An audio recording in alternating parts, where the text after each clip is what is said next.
저번 시간에는 몰과 기체의 부피에 대해서 배웠죠. 그래서 우리가 몰과 아보가드로수, 몰과 질량, 몰과 기체의 부피 이 세 가지를 다 배웠고, 그래서 몰수 구하는 공식이 세 가지가 됐습니다. 입자의 수를 알 때 뭘로 나눠라? 6.02 곱하기 10의 23승계로 나눠라. 질량을 할 때는 뭘로 나눠라? 1몰의 질량, 화학식 량으로 나눠라. 기체의 부피를 할 때는 뭘로 나눠라? 기체 1몰의 부피 단 22.4리터, 0도시 1기압, STP 상태에서는 22.4리터로 나누면 됩니다. 만약에 문제에서 0도시 1기압이 아니고 25도시 1기압 조건일 때 기체 1몰의 부피는 25리터입니다. 이런 식으로 주면 25리터로 나눠줘야 돼요. 그래서 여러분이 질량을 가지고 몰수를 구한 다음에 다시 기체의 부피, 그러니까 예를 들어서 A는 C분의 B는 D, E 이런 식으로 되어 있다. 그럼 B를 주고 D를 구하라고 해요. 그러면 B를 C로 나눠서 A가 됐죠. 그럼 D는 A 곱하기 E 이런 식으로씩 변형이 돼야 된다는 겁니다. 알겠어요? 반대로도 마찬가지죠. D를 주고 B를 구해라 라고 할 수도 있어요. 그러면 D를 2로 나눠서 A를 구한 다음에 B는 A 곱하기 C 이렇게 되겠죠. 이런 식으로 이 위에 있는 몰수는 입자수 나누기 아보가드로수, 질량 나누기 화학식량, 부피 나누기 22.4리터 이걸 자유자재로 왔다 갔다 할 수 있어야 됩니다. 아시겠죠? 자, 오늘은요, 저번 시간에 했던 프린트물 옆에 있는 더 생각해보기. 별이 5개나 있습니다. 별이 5개예요. 여기를 하겠습니다. 자, 생각해보기. 현재 사용되는 원소의 원자량은 질량수 12짜리 탄소의 질량을 12로 두고 이를 기준으로 나타낸 원자들의 상대적인 질량이다 라고 했어요.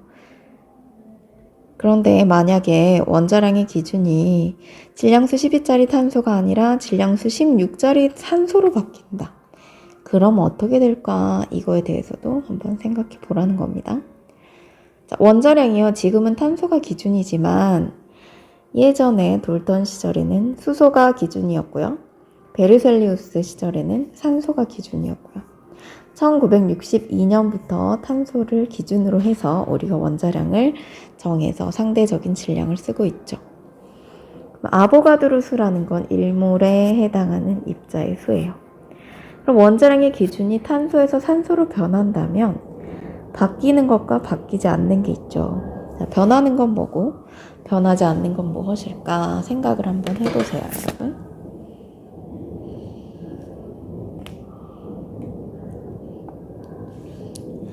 자, 원자량의 기준이 바뀌었다. 뭐가 바뀔까요?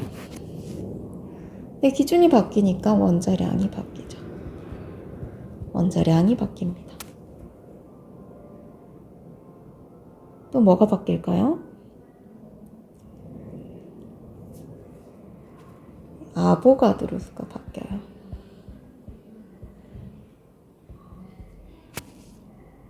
아보가드로 수 6.02 곱하기 10의 23승이 정해진 숫자가 아니고 우리가 6.02 곱하기 10의 23승은 어떻게 정했다 그랬죠? 원자량의 기준이 탄소다. 탄소 12g 안에 들어있는 입자의 개수를 정했다고 했죠.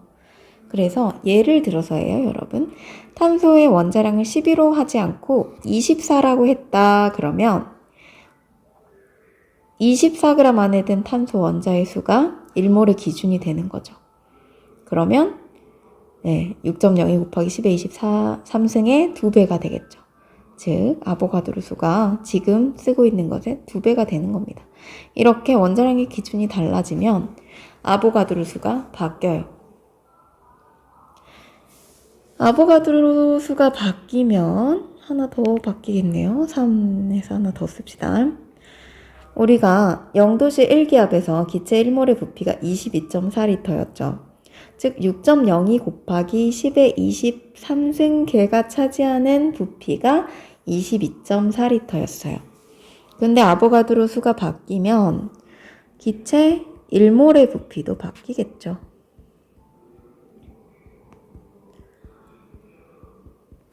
이해됩니까? 이해되죠?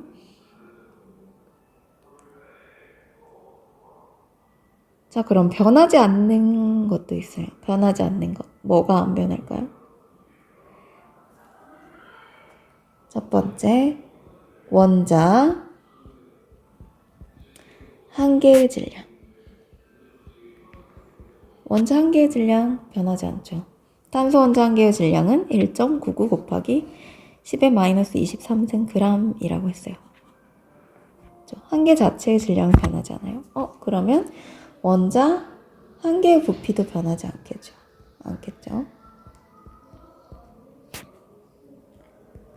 부피도 변하지 않아요. 그럼 원자 한 개의 부피도 안 변하고 원자 한 개의 질량도 안 변하니까 부피분의 질량 값인 원자의 밀도도 변치 않겠네요. 밀도. 그 다음 또 하나 변하지 않는 것. 뭐가 안 변할까요?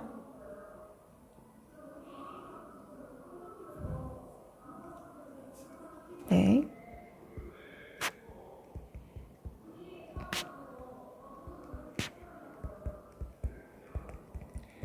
몇 그램 안에 들어있는 입자의 수가 변하지 않죠. 즉 예를 들어서 탄소의 원자량을 12로 했을 때와 24로 했을 때 12로 했을 때 12g 안에 든 입자수는 6.02 곱하기 10의 23승계죠.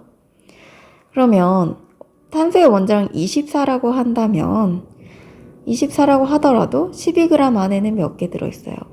6.02 곱하기 10의 23승계 들어있어요. 그렇죠? 24g 안에 들어있는 건 그 2배가 되는 거죠. 그래서 아보가드로 수가 바뀌는 거죠. 그래서 몇 그램 안에 든 입자의 개수는 동일합니다. 이거 이해돼요? 자, 그러면 밑에 문제 2개 있어요. 네, 밑에 문제 2개 있습니다. 이 2개를 풀어보시는데 그 2번째 문제는 우리 책 완자에도 있어요. 이게 기출문제거든요. 완자, 이거는 완자 38페이지.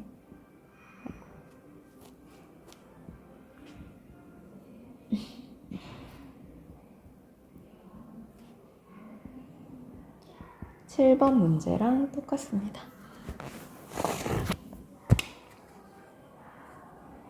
그래서 2개 비교하면서 풀어보세요. 1번, 2번, 그리고 38페이지에 7번 풀어봅시다. 5분 줄게요.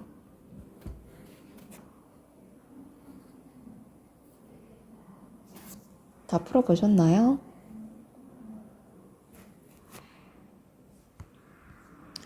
자, 1번. 현대의 원자량은 12C의 원자량을 12로 정하고 이 값을 기준으로 한 원자들의 상대적인 질량이다. 새로운 원자량 체계에서 산소의 원자량을 8로 정하고 이 값을 기준으로 한다고 할 때 그 값이 변하지 않는 것만을 고르시오라고 했어요. 자, 현재 원자량의 기준에서는 탄소가 12, 산소가 16이었었죠. 그런데 원자량을 지금 여기 정하고 산소 이 값을 기준으로 했을 때 산소가 16이었어요. 그런데 얘를 8로 정했대요. 즉 절반이 된 겁니다. 그렇죠. 그러면 어떻게 되겠냐. 자, 산소 16g 안에 1몰이 있었어요. 6.02 곱하기 10의 23승계가 있었어요. 근데 산소의 원자량이 8이 됐으니까 이제 1몰의 기준이 바뀌었죠. 그쵸? 자, 산소 16g 안에 든 원자의 개수가 되겠죠. 그러면 1몰은 이 기준에서는 1몰은 몇 개가 돼요? 네, 절반이 되겠죠. 23승계가 1몰이 됩니다. 새로운 원자량 기준에서는. 자, 탄소의 원자량은 어떻게 되겠어요? 이 절반이 되겠죠, 이거. 6이 될 거예요. 12가 아니라 6. 그럼 그 값이 변했네요. 그쵸? 변했어요. 자, CO의 분자량. 자, 현재의 기준에서는 탄소가 12일 때 12 더하기 16 해서 28. 그리고 이산화탄소의 분자량 44였는데 산소를 기준으로 했더니 값이 절반이 됐죠. 그쵸? 그래도 이 두 개의 값은 똑같네요. 그쵸? B는 똑같네요. 변하지 않아요. 물 18g 속의 물 분자수라고 했어요. 분자의 몰수 아닙니다. 분자의 수예요. 그쵸? 그러면 물 18g 속에 현재 원자량 기준에서는 탄소의 원자량이 12였을 때는 H2O잖아요. 몰 H2O. 자, 분자량이 18입니다. 그럼 18g이니까 6.02 곱하기 10의 23승계 있었을 거예요. 그렇죠? 근데 새로운 기준에서는 물 18g이 2몰이 되는 거죠. 몰 분자량이 절반, 9가 될 테니까. 그렇죠. 근데 1몰이 3.01 곱하기 10의 23승계잖아요. 네. 그러니까 새로운 기준에서 물 18g 속에는 물 분자의 몰수가 2몰 있지만 1몰이 3.01 곱하기 10의 23승계이기 때문에 여전히 6.02 곱하기 10의 23승계 있는 겁니다. 자, 0도씨 일기압에서 산소 기체의 밀도. 자, 아까 원자량의 기준이 달라질 때 변하지 않는 것. 원자 한 개의 질량, 원자 한 개의 부피, 그리고 밀도라고 했었죠. 그래서 밀도가 들어가면 변하지 않는 거예요. 그래서 니은, 디귿, 리을이 답이 됩니다. 원자량 기준이 변할 때 뭐가 변하고 뭐가 안 변하고 어떻게 변하고 좀 어렵습니다. 자, 원자량의 기준이 16, 5일 때와 5일 때 탄소 1몰과 12C일 때 탄소 1몰을 각각 연소시켰다. 기준이 산소일 때랑 기준이 탄소일 때 1몰을 완전 연소시켰다는 거예요. 그냥 봤을 때는 탄소 12, 산소 16 똑같은 거 아닌가라고 생각을 하지만 원자량의 기준표를 보시면 원자량의 기준이 12일 때 1번 기준에서는 1몰의 정의 12g의 원자수예요. 그 기준에 따라서 16,5의 원자량이 12일 때는 16이 아니라 엄밀하게는 15.995인 겁니다.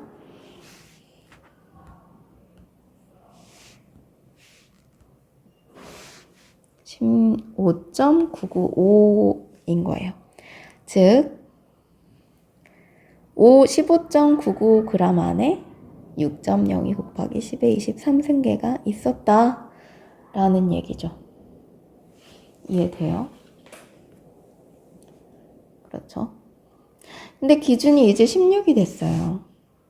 그러니까 1몰의 정의가 15.95가 아니라 95g의 원자수가 아니라 16g의 원자수가 된 거죠. 그때 그 기준에 따라 원자량이 16이 됐다. 이게 무슨 말이냐? 자, 1몰의 개수가요.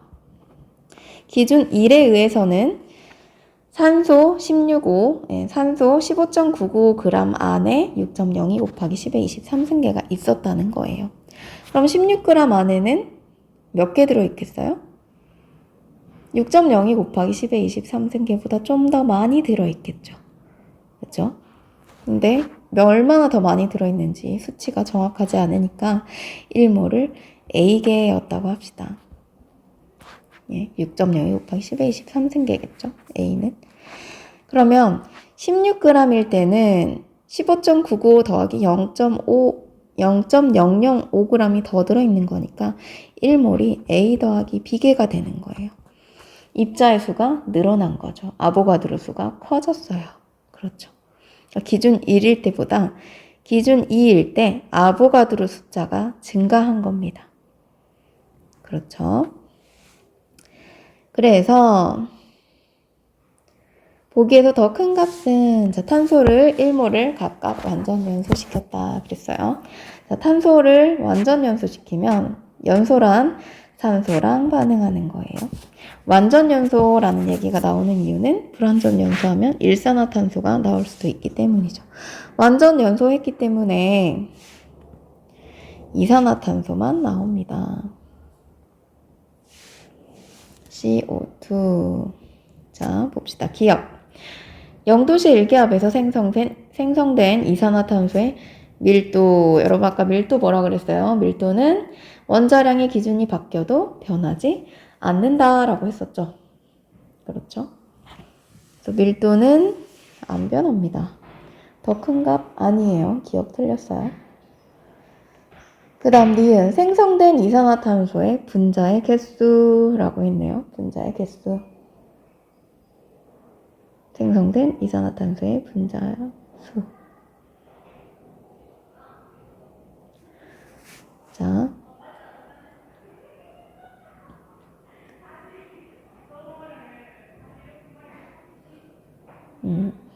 자, 1몰. 탄소 1몰을 연소시키면 이산화탄소가 1몰이 나옵니다.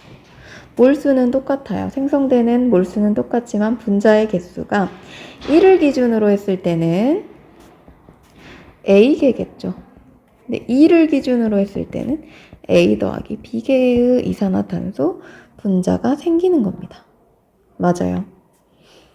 그래서 16.5가 기준인 2의 경우에 더 큰 값이 맞죠. 니은 맞아요. 그 다음 소모된 산소의 질량이라고 했어요. 산소의 질량.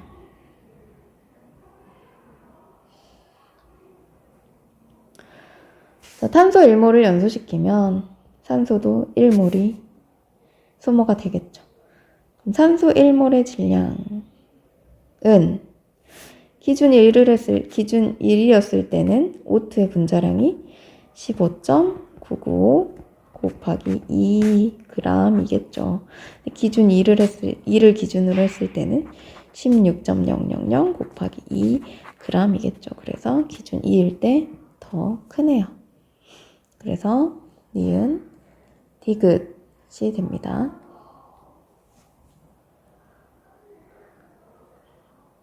자, 완자도 한번 풀어볼까요? 완자도 푸셨죠? 자, 완자 38페이지.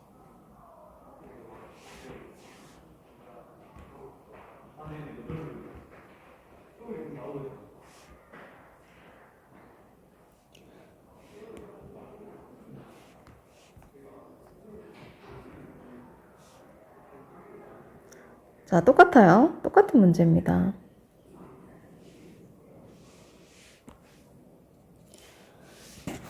네, 1몰의 숫자가 A계.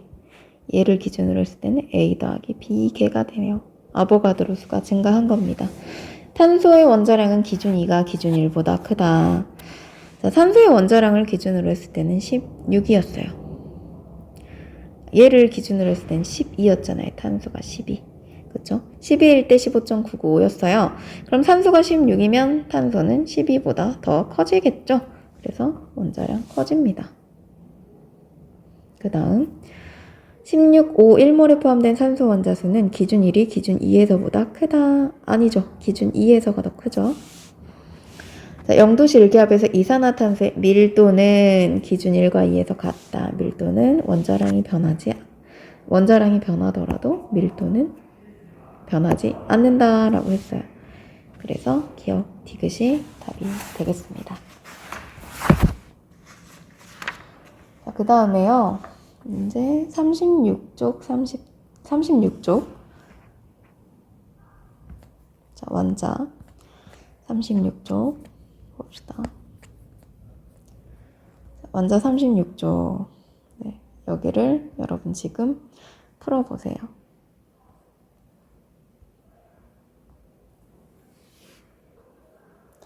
네, 여기서부터 여러분 39페이지까지 네, 39페이지까지 풀어오세요.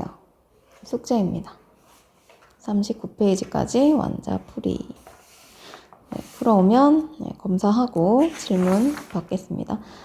풀어와라 라는 거는 여러분 우선 혼자 푸시고 채점하시고 틀린 거는 채점을 하신 다음에 내가 모르는 거, 틀린 거 그거는 답을 보고 이제 푸세요. 그래도 이해가 안 된다 하는 건 질문거리로 남겨두세요. 아시겠죠?